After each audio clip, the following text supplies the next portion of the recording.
to the last in our week-long chats on Facebook celebrating the release of 4 albums that we just released this week. My name is Frank Horvat, and our final guest and special, everyone's special, but you're special for many reasons that we'll get into. This is Susan Nagy.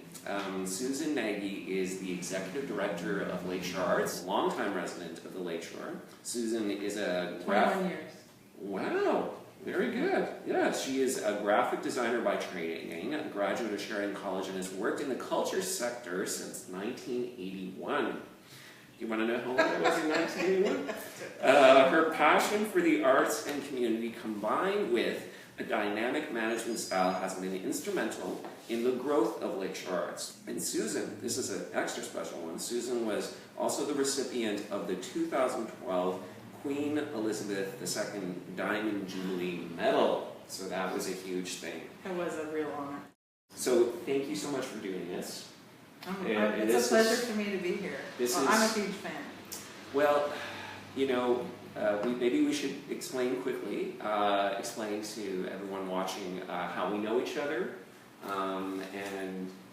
Sure. Can I tell it? Yes, please. You would know better. Okay. So obviously, as a not-for-profit charity, Lakeshore Arts, we have a board of directors. So our current president at the time was on the nomination committee, and Frank had applied to be on the board. So at that time, I was usually accompanying the interviews, but I couldn't with Frank. And the next day, Georgia came in, Georgia Cush, and she came in and she said to me, "Oh my God, I have met the best person for this board. He's a musician, he's enthusiastic, he lives in the community, he understands community engagement." And I was like, "Oh my God, what's his name?"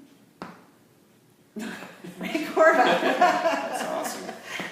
And I just, I became on the board, and then eventually, I don't know how I did it. I think there was no House of Cards. Maybe I watched West Wing or something to figure out how to politically finagle my way, and I was on the president, and vice president, then president, and it was such a joy to sit on the board of this place. And now, in the last year or two, I'm a tenant.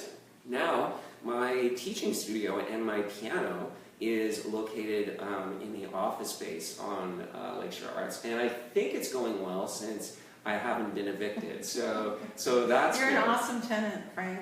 Thank you. Awesome tenant. Thank you. And if I can share Sure. now, the benefit of having Frank as a tenant is that there's been a couple times when I've fortunately been in my office and I've been able to benefit from hearing your music and a lot of the music that you ended up putting on your CDs.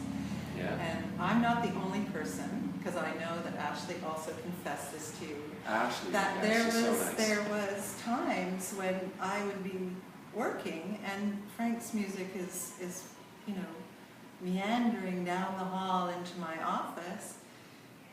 And I don't know how other people feel about your music, but I feel sometimes it catches you off guard. And all of a sudden, it's almost like it catches in your throat or your heart. And it's like you become overwhelmed with emotion. And I know that, and then so you'd be working and tears would be rolling down your face. And I'd be like, your music is incredibly powerful. Oh. I'm not a musician, but I want to say, and I know I'm not the only person that your music does that.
if you look right Oh, I don't have over glasses here, on, so I can't read it it. says special thanks to Lakeshore Arts for the rehearsal space. Oh, So that's that'll really be there lovely. for the Well, prosperity. and this is really special because this is, I mean, I listen to all four CDs. I was going to say albums.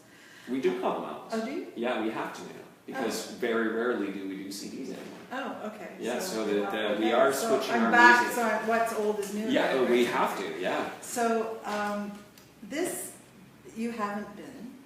This was the album that resonated with me. I just found it, it wasn't a huge emotional journey. Right. And I don't know that, but I sense it. I sense it through the music. So you don't know what this album is about? No. You're kidding me. No. You don't know why I wrote this album? No. You want me to tell you? Sure. Well, I wrote this album and I put all these piano pieces together because it was, because they all reflect my personal battle with depression and anxiety. And you know what? I had no idea, and I think these are the songs that make me cry. Oh, okay. Well, there you go. Now we're going to cry together now, or what? Because, yeah. No, they were just, they're soulful. Right. So soulful. Anyways, you haven't been. Beautiful. Thank you. Beautiful music. And I didn't know that. Yeah, yeah. That's why there's a hole in a wall. You know, the hole in the wall sort of represents the inner hole within me, the emptiness and the difficulty. So in essence, when I was upstairs practicing, you guys were, just passing by the office and stuff, and you were just sort of privy to me, me making myself feel better by sharing this, because, like I said, for the longest time, I couldn't even admit to myself that I was battling depression. So this was, for me, a huge form of therapy. Well, good for you. That's that's very courageous. Thank you. Yeah, it's very courageous to share that. Yeah, and I will say the piece, The album, The Current Agenda? The one that goes after all those social justice issues. Yeah. I mean, I've heard someone else say that it's hard to listen to, but I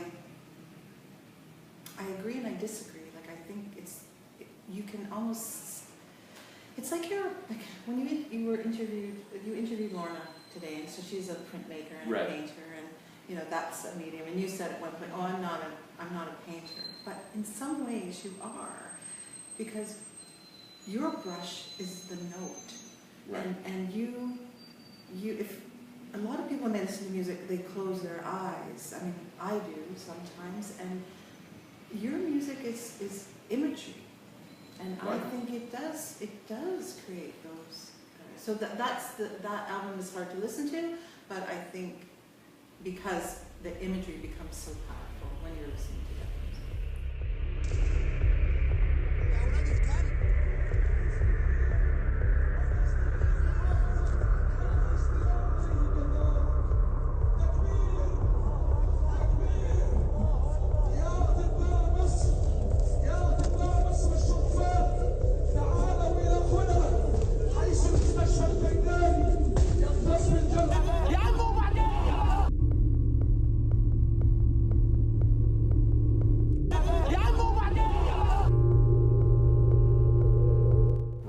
Today called it, for the record, she called it, quote, very disturbing.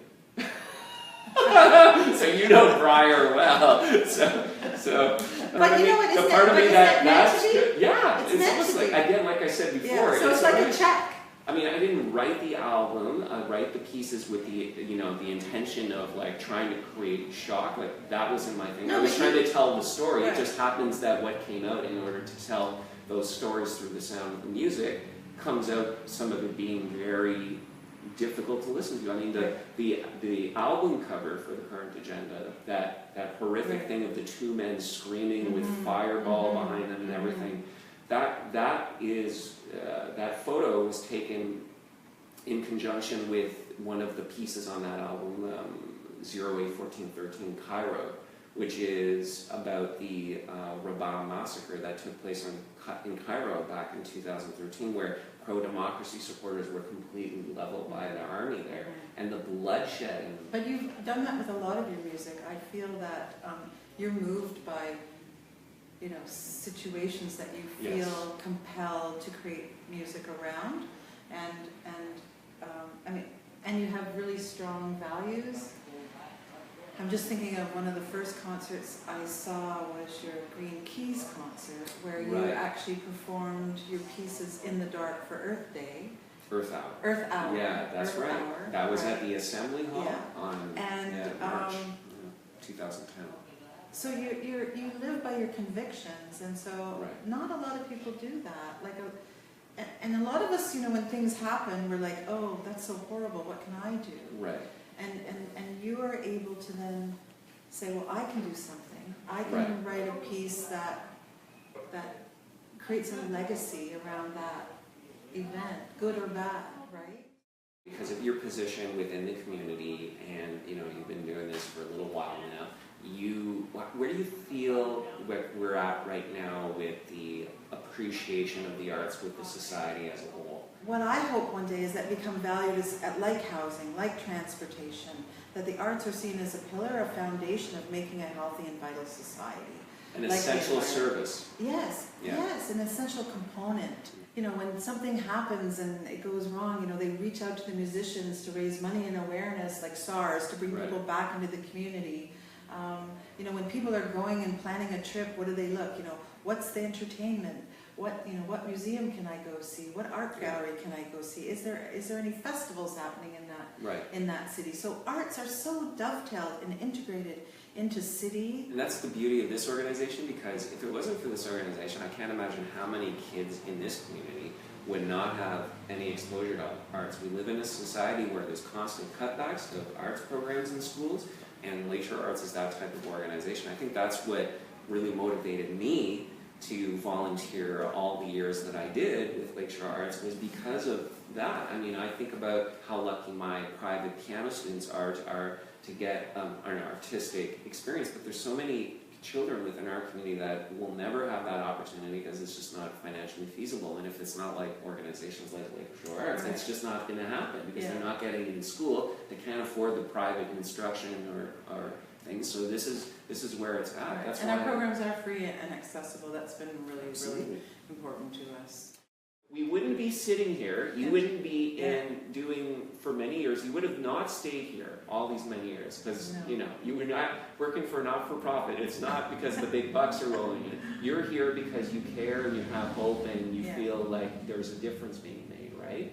And that's there is a difference being made. And I think that's what it's like for being a musician or an artist. When you hear, you do it day in, day out, you slog it out, then you hear lovely comments from people like you that reply, and then it makes you feel good, and now I feel like I want to do more, you know? So you are my inspiration. You are my inspiration. So on that note, that is a great way, that is a beautiful way to sum up this week. I've had an absolutely amazing week. I'm very choked up and moved by all the comments, and it's been an absolute adventure to share all this music. Of course, you'll get to hear as much of it as you want for the rest of your life. It's all wafting out there in virtual cyberspace and whatever. But I want to thank everyone for all the well wishes, all the 14 different people that did 13 of these chats this week from Monday to Friday. All of them there for posterity for you to watch again. Of course, the conversation can continue on the chat below, so feel free to comment if you have anything you'd like to comment on anything we said. So thank you, thank you, thank you. I love all you guys. You're awesome. Thank you, Susan. And we'll talk to you later. Bye.